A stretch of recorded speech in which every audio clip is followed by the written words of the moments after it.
কখনো আপনি চিন্তা করে দেখেছেন দুনিয়ার সবচেয়ে ধনী লোকগুলো সবচেয়ে বেশি পরিশ্রম করে কেন? ক্লান্ত হয়ে থাকে না তারা কেন? দিনরাত পরিশ্রম করা মানুষগুলোর থেকে বহুগুণ সামনে এগিয়ে যায় পরিশ্রম না করে। কোনো রকম দৌড়ঝাঁপ না করে শান্তভাবে তারা এত টাকা কামিয়ে নেয় যা একজন মানুষ সারা জীবনেও কামাতে পারে না। এটা কি হওয়ার সম্ভাবনা আছে যে বাস্তবের সফলতা শুধু মেহনতের থেকে পাওয়া যায় না, বরঞ্চ কোনো রহস্য আছে যা আমাদের কখনো শেখানোই হয়নি? এই অডিও বুকে আমরা কথা বলবো ওই সমস্ত গুপ্ত নিয়মগুলোর ব্যাপারে যেটা ওই সফল লোকেরা ব্যবহার করে যাদের পুরো দুনিয়া অলস মনে করে, কিন্তু বাস্তবে এরাই সবচেয়ে বেশি স্মার্ট এবং হুঁশিয়ার হয়ে থাকে। এই কাহিনী একজন এমন লোকের যে ক্লান্ত হয়ে গিয়েছিল ভাগতে ভাগতে, প্রতিনিয়ত হাঁটতে হাঁটতে আর প্রতিনিয়ত নিজেকে প্রমাণ করার চেষ্টা করতে করতে ক্লান্ত, শ্রান্ত। এরপর সে একটা রাস্তা পায়, একটা চিন্তাধারা যেটা তার পুরো লাইফ পাল্টে দেয়। যদি আপনিও আপনার মধ্যে লুকিয়ে থাকা সেই কোটিপতিকে জাগাতে চান, তবে এই যাত্রায় আমাদের সাথে চলুন, কেননা এখন সময় এসে গেছে চিন্তাধারা পাল্টে ফেলার, তরিকার পরিবর্তন করার আর নিজের ভাগ্য নিজের হাতে লেখার। আপনারা শুনছেন the lazy billionaire, the secret rules the never told you. এখন আমরা শুরু করব আসল সফলতার ওই কাহিনী যা কেউ কোনোদিন আপনাকে বলেনি। চ্যাপ্টার 1। আমি হেরে যাচ্ছিলাম না, আমি ক্লান্ত হয়ে গিয়েছিলাম। সকালে 5টা বাজছিল, অ্যালার্ম বেজে উঠল, কিন্তু এইবার আমি সেটাকে বন্ধ করে দেই। যে কাজকে কখনো প্যাশন মনে করতাম, আজকে সেটা নিজের কাছে বোঝা মনে হচ্ছিল। প্রতিদিন অফিসে যাওয়া, বসের ধমক শোনা আর রাতের বেলা ক্লান্ত হয়ে বিছানায় শুয়ে পড়া, এটাই আমার লাইফ হয়ে উঠেছিল। আমি মেহনত করছিলাম প্রচুর, কিন্তু প্রতি মাস শেষে যখন ব্যাংক ব্যালেন্স দেখতাম তখন মন খারাপ হয়ে যেত। একদিন আমার সাথে আমার এক পুরনো বন্ধু বসেছিল, কলেজের সবচেয়ে অলস ছেলেটা। সে এসছে একটা চকচকে গাড়িতে, চেহারার মধ্যে আত্মবিশ্বাসের ছবি, হাতে সময়ের স্বাধীনতা আর মনে এক আলাদা লেভেলের প্রশান্তি। আমি জিজ্ঞেস করলাম, বন্ধু তুমি তো কিছু করতে না, আজকে এত কিছু কিভাবে? সে হেসে জবাব দিল, আমি কাজ করা ছাড়িনি, আমি চিন্তা করার তরিকা বদলে দিয়েছি। আমি দুনিয়ার রেস থেকে বের হয়ে গিয়েছি আর আমার মাথা থেকে কাজ করতে শুরু করেছি। মেহনতের বদলে সিস্টেম বানিয়েছি, টাইমের বদলে নিয়ম বানিয়েছি। আর যখন লোকজন ঘুমিয়ে থাকতো, আমি নিজের জন্য কাজ করানো মানুষজনকে প্রস্তুত করছিলাম। ওই দিন প্রথমবার আমি অনুভব করলাম আমি হয়তো হারছিলাম না, আমি শুধু ক্লান্ত হয়ে গিয়েছিলাম। ক্লান্তি এই বিষয়টার জন্য ছিল না যে আমি কত কাজ করছি, বরঞ্চ এই বিষয়টার ব্যাপারে ছিল যে আমি কার জন্য কাজ করছিলাম আর কিভাবে করছিলাম। ওই দিন সন্ধ্যায় আমি একটা কাগজে লিখি, আজকে থেকে আমি কাজ করব না, আজ থেকে আমার জন্য সিস্টেম কাজ করবে। আর এখান থেকেই শুরু হয় নূতন যাত্রা, একজন অলস কোটিপতি হয়ে ওঠার যাত্রা। ওই যাত্রাতে আমি তা শিখেছিলাম যা বইতে পাওয়া যেত না, সেটা বুঝেছিলাম যা স্কুলে বোঝানো হতো না, আর পেয়েছিলাম তা যা দৌড়ে পাওয়া যায় না, বরঞ্চ থেমে চিন্তা করে পাওয়া যায়। চ্যাপ্টার 5। কোটিপতি হওয়ার প্রথম গুপ্ত নিয়ম হচ্ছে কাজ বন্ধ করুন, চিন্তা করতে শুরু করুন। ওই রাত্রি আমার জীবনের সবচেয়ে চাঞ্চল্যকর রাত ছিল। আমি ঘুমাতে পারছিলাম না, একটা প্রশ্ন বারবার মনের মধ্যে গুঞ্জন তুলছিল, আমিও কি এমনটা করতে পারি? আমিও কি এই দৌড়ঝাঁপ থেকে বের হতে পারি যেখানে সবাই শুধু তার পরবর্তী ইএমআই শোধ করতে হিমশিম খাচ্ছে? পরবর্তী দিন সকালে আমি নিজের সাথে একটা ওয়াদা করি, এখন থেকে আমি আর শুধু কাজ করব না, এখন থেকে আমি আমার ব্রেন দিয়ে কামাবো। আমি আমার ওই বন্ধুকে পুনরায় ডাকি, আমি তাকে জিজ্ঞেস করি, আমাকে শেখাও তুমি কি পরিবর্তন করেছো তোমার চিন্তাধারায়। সে একটু হেসে বলে, প্রথম নিয়মটা হলো কাজ করা বন্ধ করো, চিন্তা করা শুরু করো। সে বলে, বেশিরভাগ মানুষ সারা জীবন মেহনত করে কিন্তু চিন্তা করে না, তারা মেশিন হয়ে যায়, সকালে কাজ আর রাতে ক্লান্তি, আর তারপর দিন সেই একই কাজ বারবার। কিন্তু আসল কোটিপতিরা প্রতিটি কাজ করার আগে চিন্তা করে, আমার কি এই কাজটা করা উচিত, নাকি এটা অন্য কেউ আমার জন্য করে দিতে পারে? আমি তাকে জিজ্ঞেস করলাম, তাহলে কি মেহনত করা ভুল? সে উত্তর দেয়, না, মেহনত করা জরুরি, কিন্তু সঠিক দিশায়। মেহনত ততক্ষণ ফায়দা দেয় না যতক্ষণ আপনি আপনার সময় এবং এনার্জি সঠিক ব্যবহার করছেন। কোটিপতিরা তারাই যারা সিস্টেম তৈরি করে আর পরবর্তীতে ওই সিস্টেম তাদের জন্য কামায়। ওই দিন প্রথমবার আমি বুঝতে পারি আমি প্রতিদিন যে সময় খরচ করছিলাম তা ফেরত আসবে না, আর যতক্ষণ আমি নিজের সময় বিক্রি করতে থাকবো ততক্ষণ আমি কখনো স্বাধীন হতে পারবো না। ওই দিন থেকে আমি 3টে ছোট কদম তুলি। প্রতিদিন নিজেকে জিজ্ঞেস করি, আজকে আমি কি চিন্তা করতে পারি যা আমাকে বাকি সবার থেকে আলাদা বানাবে? নাম্বার 2, আমি আমার কাজের লিস্ট থেকে ওই সমস্ত কাজকে আলাদা করি যা অন্য কেউ আমার জন্য করে দিতে পারে। নাম্বার 3, আমি আমার মস্তিষ্ককে কাজ করার বদলে দিশা দেয়ার এবং দিশা দেখানোর জন্য ব্যবহার করতে শুরু করি। এটাই ছিল কোটিপতি হওয়ার প্রথম গুপ্ত নিয়ম। কাজের মধ্যে ফেসে থাকবেন না, কাজকে দিশা দিন। কারণ মনে রাখবেন, মেহনত আপনাকে রুটি রুজি দেয়, কিন্তু আপনার চিন্তাধারা আপনাকে সাম্রাজ্যের অধিকারী বানায়। চ্যাপ্টার 3, টাকা আসে না, টাকাকে আকর্ষিত করতে হয়।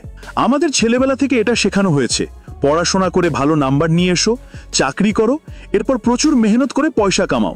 কেউ এটা বলেনি টাকার পিছে দৌড়ালে টাকা আসে না। টাকা তো আকর্ষিত হয় আপনার চিন্তাধারা, আপনার এনার্জি এবং আপনার বিশ্বাসের মাধ্যমে। আমার ওই বন্ধু আমাকে বলেছিল, তুমি টাকার পিছে ভোন না, নিজেকে এমন বানাও যে টাকা তোমার পিছে ভাগে। আমি জিজ্ঞেস করি, এটা কিভাবে হয়?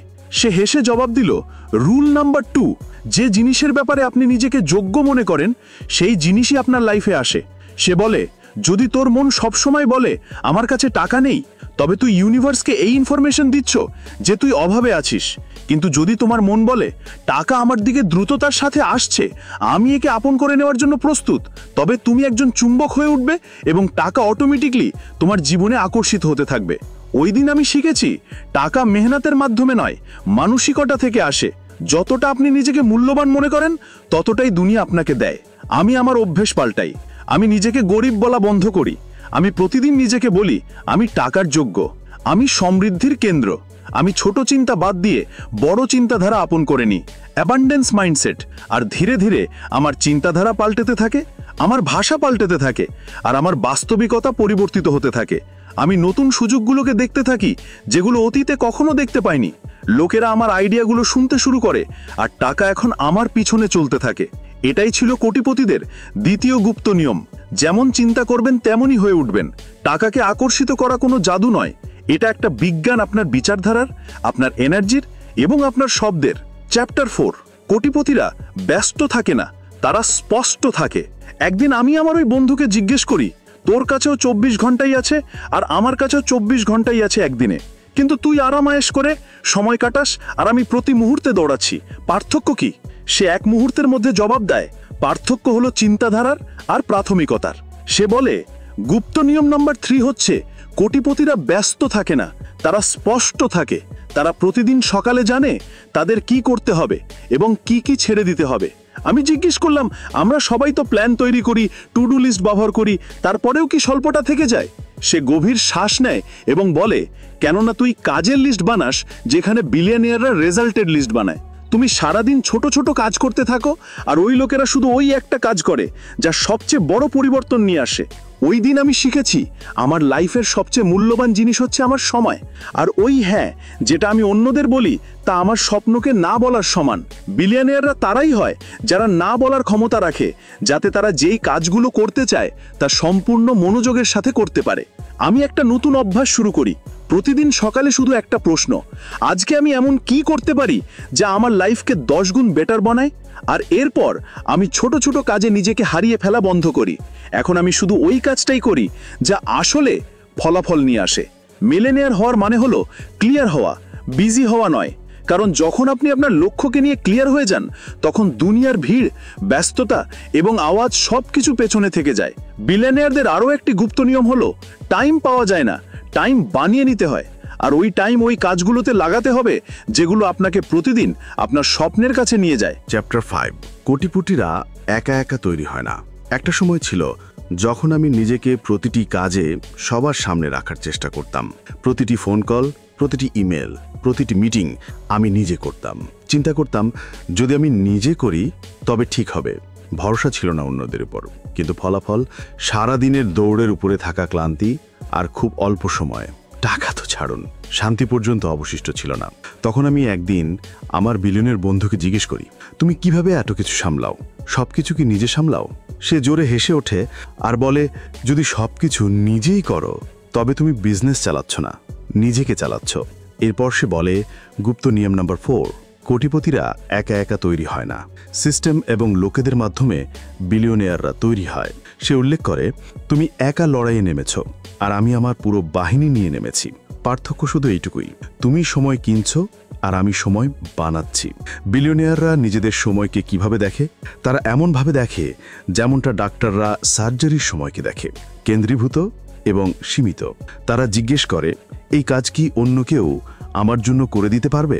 যদি উত্তর হয় হ্যাঁ, তবে তারা সেটা অন্যের উপর দিয়ে দেয়। ওই দিন আমি চিন্তা করেছি, আমি কি সবকিছু নিজের হাতে করে নিজের স্বপ্ন থেকে দূরে সরে যাচ্ছি? আমি ছোট ছোট কাজগুলো প্রতিদিন অ্যাসিস্ট্যান্টকে দেয়া শুরু করি, একজন ফ্রিল্যান্সারকে সোশ্যাল মিডিয়া হ্যান্ডেল ধরতে দিই।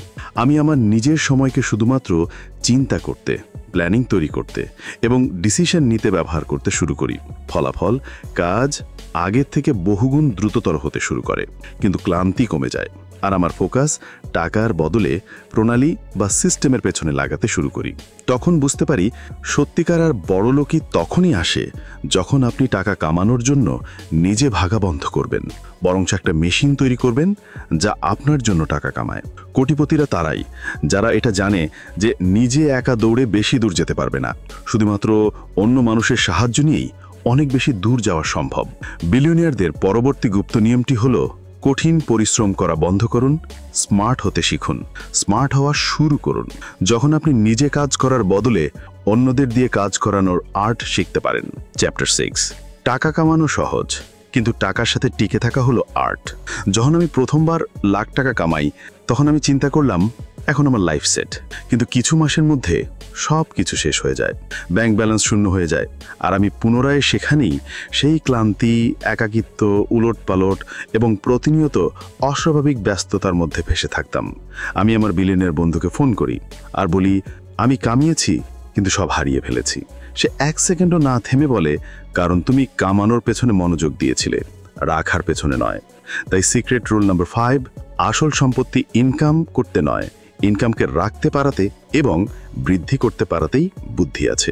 এরপর সে আমাকে একটা প্রশ্ন জিজ্ঞেস করে, তুমি যা কামাচ্ছ তার মধ্যে কতটা বাঁচাচ্ছ, আর যা বাঁচাচ্ছ তার কতটা বৃদ্ধি করতে পারছো?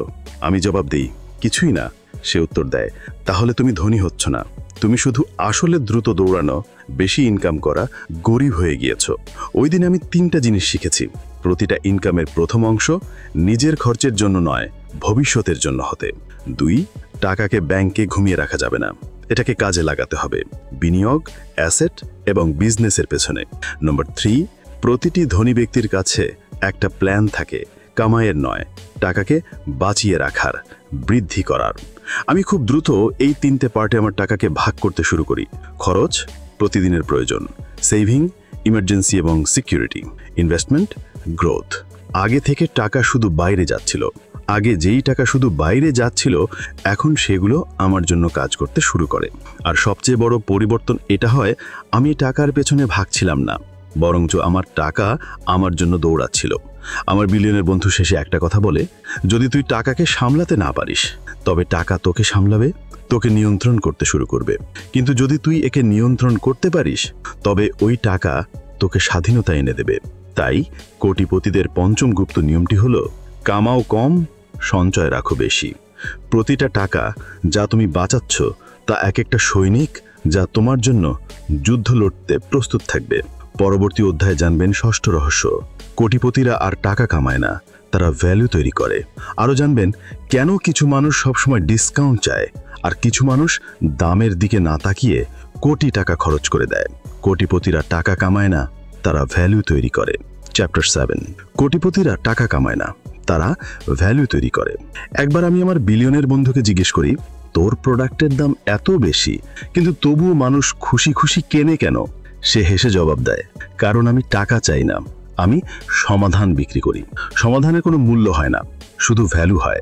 এরপর সে বলে, সিক্রেট রুল নাম্বার 6, সাধারণ পাবলিক টাকার পেছনে ভাগে, কিন্তু কোটিপতিরা ভ্যালুর পেছনে ভাগে। সে আমাকে জিজ্ঞেস করে, যখন তুই কোনো জিনিস করিস তখন তোর ফোকাস কি থাকে? কোনো কিছু বিক্রি করে টাকা নেওয়ার বিষয়ে, নাকি কারো জীবন পরিবর্তন করার বিষয়ে? সত্যি বলতে ওই সময় আমার কাছে কোনো জবাব ছিল না, আমি চুপ ছিলাম। সে আমাকে বোঝালো, যদি তুমি টাকা কামানোর উদ্দেশ্যে কাজ করো তবে তুমি সীমিত থাকবে, কিন্তু এর বদলে যদি তুমি মানুষের জীবনকে বেটার বানানোর উদ্দেশ্যে কাজ করো তবে টাকা নিজের থেকেই পেছনে পেছনে আসবে। ওই দিন থেকে আমি ফোকাস পাল্টে ফেলি, টাকার বদলে প্রভাব, ইম্প্যাক্টের পেছনে ধ্যান দেই, লোকজনের প্রয়োজন বুঝি আর তাদের এমন সমাধান দেয়া শুরু করি যেগুলো তারা ভুলতে পারবে না। উদাহরণ, একজন মানুষ 10 টাকার পানির বোতল 100 টাকায় বিক্রি করে, কিন্তু সেটা মরুভূমিতে। কেন? কারণ ওই সময়ে এবং ওই জায়গাতে এর ভ্যালু 100 টাকার থেকেও বেশি ছিল। এটাই খেলা ভ্যালু প্রোভাইড করার পার্সপেক্টিভের এবং টাইমিংয়ের।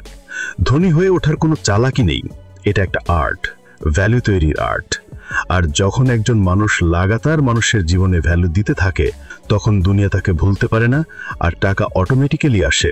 তাই বিলিয়নিয়ারদের ষষ্ঠ গুপ্ত নিয়মটি হলো problem solving, serve deeply, valuable return 10x। কারণ টাকা ওই পুরস্কার যেটা আপনি তখন পান যখন আপনি অন্যদের জীবনটা বেটার বানাচ্ছেন। পরবর্তী অধ্যায়ে আমরা জানব সপ্তম রহস্য। বিলিয়নিয়াররা ভয় পায় না, তারা অসফলতাকে শেখার সিস্টেম বলে বিশ্বাস করে। চ্যাপ্টার 8, বিলিয়নিয়াররা অসফল হয় না, তারা শেখে। যখন আমার প্রথম বড় প্রচেষ্টাটা ব্যর্থ হয়, তখন আমি নিজেকে বলি হয়তো আমি এর যোগ্য নই। কিন্তু ওই সময় আমি আমার বিলিয়নিয়ার বন্ধুকে ফোন করি, তাকে জিজ্ঞেস করি, তুই কখনো কি ফেল হয়েছিলি? সে বলে, আমি তোর থেকে বেশিবার ফেল হয়েছি। পার্থক্য শুধু এইটুকুই, আমি হার মেনে নেইনি, বরঞ্চ নোট লিখেছি। এরপর সে বলে, সিক্রেট রুল নাম্বার 7, বিলিয়নিয়াররা অসফলতাকে ফিডব্যাক মনে করে, তারা এটাকে ফাইনাল ওয়ার্নিং ভাবে না। সে আমাকে বলে, যদি তুই পড়ে যাস আর উঠে কিছু নতুন না শেখো, তাহলে তুমি আসলেই হেরে গেছো। কিন্তু যদি তুই পড়ে যাস আর বুঝে যাও কোথায় ভুল হচ্ছে, তবে তুমি জিতলি। ওই দিন আমি শিখেছি, প্রতিটা অসফলতা একটা শিক্ষা নিয়ে আসে। শর্ত হলো আমাকে শুনতে হবে। আসল পরাজয় তখন হয় যখন আমরা চেষ্টা করা ছেড়ে দেই। কোটিপতিরা বারবার আছাড় খায়, প্রতিবার তারা কিছু নতুন কিছু শিখে ওঠে। এরপর আমি পেছনে তাকাই আর আমার প্রতিটি অসফলতার মধ্যে লুকানো একটা প্যাটার্ন খুঁজে পাই। কিছু ভুল বারবার রিপিট হচ্ছিল, কারণ আমি সেগুলো বুঝতে পারছিলাম না। ওই দিন থেকে আমি একটা অভ্যেস তৈরি করি। প্রতিবার ব্যর্থতার পর আমি পোস্টমর্টেম রিপোর্ট লেখার অভ্যেস তৈরি করি। কেন হয়েছে, কি শিখেছি, পরবর্তীবার কি পাল্টাতে হবে। আর যখন এই চিন্তাধারা আমার অভ্যাসে পরিণত হয়, তখন আমি পড়ে যাওয়া থেকে ভয় পেতে ভুলে যাই। তখন থেকে হেরে যাওয়া আমার জন্য শুধু শেখার একটা অংশ হয়ে ওঠে। কোটিপতি তারা না যারা কখনো হারে না, আসলে বিলিয়নিয়ার তারা হয় যারা কখনো থেমে যায় না। বিলিয়নিয়ারদের সপ্তম গুপ্ত নিয়মটি হচ্ছে ফেল ফাস্ট, লার্ন ফাস্টার, গো ডিপেস্ট। কারণ যে লোকেরা হেরে যাওয়া দেখে ভয় পায়, তারা উড়ার স্বপ্ন দেখতে পারে না। পরবর্তী অধ্যায়ে জানবেন অষ্টম রহস্য। বিলিয়নিয়াররা টাকা কামিয়ে খুশি হয় না, তারা একে উদ্দেশ্য এবং পারপাসে পরিবর্তন করে দেয়। আর একটু বোঝার চেষ্টা করুন, কেন বড়লোকই শুধু ব্যাংক ব্যালেন্স নয়, বরঞ্চ চিন্তাধারাও সেবার মধ্যে রয়েছে। চ্যাপ্টার 9, ধনীদের কাছে শুধু সম্পত্তি থাকে না, একটা উদ্দেশ্য থাকে। একদিন আমি আমার বিলিয়নিয়ার বন্ধুকে জিজ্ঞেস করি, এত কিছু হাসিল করার পরও তুই কেন এখনো এত মেহনত করিস? সে হেসে বলে, এখন আমি টাকার জন্য দৌড়াই না, এখন আমি উদ্দেশ্যের জন্য বাঁচি। এরপর সে বলে, অষ্টম গুপ্ত নিয়মটি হলো, যখন টাকা কামানো একটা উদ্দেশ্যের সাথে জুড়ে যায়, তখন সেটা আসল বড়লোকে নিয়ে আসে। সে আমাকে বোঝায়, অনেক মানুষ কোটি টাকা কামিয়ে নেয়, কিন্তু তবুও ভেতর থেকে শূন্য থাকে, কারণ তাদের কাছে জবাব থাকে না তারা এগুলো কেন করছে। কিন্তু যখন তোমার টাকা তোমার মিশনের সাথে জুড়ে যায়, তখন প্রতিদিন নতুন নতুন এনার্জি যুক্ত হয়। ওই দিন আমি শিখি, টাকা নিজের মধ্যে কোনো লক্ষ্য নেই, টাকা একটা রাস্তা কিছু বড় করার, কিছু ফেরত দেয়ার। আর আসল সন্তুষ্টি সেখানেই পাওয়া যায় যখন তুমি অন্য কারো জীবন পাল্টে দাও। তখন থেকে আমি আমার ইনকামের একটা অংশ পারপাস ফান্ডে রাখা শুরু করি, কিছু সমাজসেবার জন্য, কিছু নিজের পরিবারের জন্য, আর কিছু নিজের ওই ভিশনের জন্য যেটাকে আমি জীবিত রাখতে চাই। এরপর দেখি টাকা কামাইয়ের স্বাদ পরিবর্তিত হয়ে যায়। এখন প্রতিটা কামাই শুধু আমার জন্য ছিল না, এটা অন্য কারো খুশির কারণ হয়ে উঠেছিল। তখন আমি অনুভব করি, ধনী হয়ে ওঠা শুধু ব্যাংক ব্যালেন্স নয়, বিলিয়নিয়ার হওয়ার মানে নিজের ওপরে ওঠা। যখন তোমার সম্পত্তি তোমার অস্তিত্বের থেকে বড় হয়ে যায়, তখন বুঝে নিবে তুমি আসলে ধনী। বিলিয়নিয়ারদের অষ্টম গুপ্ত নিয়মটি হলো, do not just earn to live, earn to live a life. শুধু বাঁচার জন্য কামাবেন না, জীবনকে বড় করে তোলার জন্য কামান। কারণ অনেক সময় টাকা টিকে থাকে না, কিন্তু উদ্দেশ্য ইতিহাস হয়ে ওঠে। পরবর্তী অধ্যায়ে জানবেন নবম এবং সবচেয়ে শক্তিশালী রহস্যটি, কোটিপতিরা নিজেদেরকে আলাদাভাবে দেখে আর তারা কিভাবে তৈরি করে নিজের ভাগ্য। চ্যাপ্টার 10, বিলিয়নিয়ার মাইন্ডসেট, যেখান থেকে কিসমত শুরু হয়। জীবনের প্রতিটি মোড়ে মানুষ বলতো তুমি ভাগ্যবান, কিংবা মানুষ বলতো তোমার কপালটাই খারাপ। আমি আমার কোটিপতি বন্ধুকে জিজ্ঞেস করি, তোর কি ভাগ্য ভালো ছিল? সে আমার চোখের দিকে তাকায় আর বলে, আমি আমার ভাগ্য বানিয়েছি। শুধু আমার চিন্তা ভাবনাই নয়, আমার ভাগ্যকেও বানিয়েছি। এরপর সে বলে, গুপ্ত নিয়ম নম্বর 9, বিলিয়নিয়াররা কখনো সাধারণের মতো চিন্তা করে না, তারা নিজেদের আলাদা মনে করে আর তেমনই হয়ে ওঠে। সে আমাকে জিজ্ঞেস করে, যখন কোনো সুযোগ আসে তখন তুমি সর্বপ্রথম কি চিন্তা করো, আমি করতে পারবো নাকি না, কিংবা যদি আমি শিখে নিই তবে এটা আমার হতে পারে? এই চিন্তাধারা তৈরি করে তুই সুযোগকে চয়েস করবি নাকি সুযোগ তোকে চয়েস করবে। ওই দিন আমি শিখেছি, বিলিয়নিয়াররা নিজেদেরকে কখনো সাধারণ মানুষ মনে করে না, তারা নিজের পরিচয় নিজেরা তৈরি করে, নিজের কাজে, নিজের লক্ষ্যে এবং নিজের চিন্তাধারার মাধ্যমে। তারা ভাগ্যের অপেক্ষা করে না, তারা ভাগ্যকে দিশা দেয়। আমি খেয়াল করে দেখেছি, তাদের কাছে 3টে সিম্পল অভ্যাস থাকে। তারা নিজের থেকে বড় বিষয় নিয়ে কথাবার্তা বলে। আমি করতে পারি, এটা আমার হক, আমি শিখে নেব, এই ধরনের কথাগুলো তারা বেশি বলে। তারা অসফলতাকে ভয় নয় বরং ডাটা হিসেবে দেখে, আর প্রতিদিন কিছু এমন করে যেটা 95% মানুষ করে না। তখন আমি বুঝতে পারি, কোটিপতিদের সবচেয়ে বড় হাতিয়ার টাকা নয়, তাদের মাইন্ডসেট। ওই মাইন্ডসেট যা বলে আমি ভাগ্য নয়, ভাগ্যের নির্মাতা। মাইন্ডসেট যা বলে আমি তাই হয়ে উঠব, যেটা আমি বারবার আমার মনের ভেতর উচ্চারণ করি। Success is not found, it's designed. সফলতা খুঁজে পাওয়া যায় না, এটা ডিজাইন করতে হয়, আর ডিজাইন শুরু হয় আপনার মনের ভেতর থেকে। এখন একটা শেষ প্রশ্ন, আপনিও কি এখন ওই ব্যক্তি হতে প্রস্তুত যে ভাগ্যের অপেক্ষা করে না এবং প্রতিদিন নিজের ভাগ্য তৈরি করে? আপনি কেবলমাত্র 9টি গুপ্ত নিয়মের যাত্রা পূর্ণ করেছেন, যা একজন সাধারণ মানুষকে অলস কোটিপতি নয়, বরঞ্চ তার মাইন্ডসেটের মাধ্যমে শক্তিশালী বিলিয়নিয়ার বানাতে পারে। এই নিয়ম শুধু টাকার ব্যাপারে নয়, এটা জীবনের অভ্যাস, চিন্তাধারা, মূল্য এবং উদ্দেশ্যের ব্যাপারে। আর যদি মনোযোগ দিয়ে শুনে থাকেন, তবে এখন আপনার মধ্যে কিছু তো পাল্টে গেছে, হয়তোবা চিন্তা করার তরিকা, কিংবা হয়তো ওই ভেতরকার বারুদ যেটা আপনাকে বলছে এখন সময় আমার। যদি বইটা আপনার পছন্দ হয়ে থাকে, যদি এর থেকে নতুন একটা লাইনও শিখে থাকেন, তবে ভিডিওটিকে লাইক করুন আর সবার সাথে শেয়ার করে ছড়িয়ে দিন, সবাইকে জানার সুযোগ করে দিন।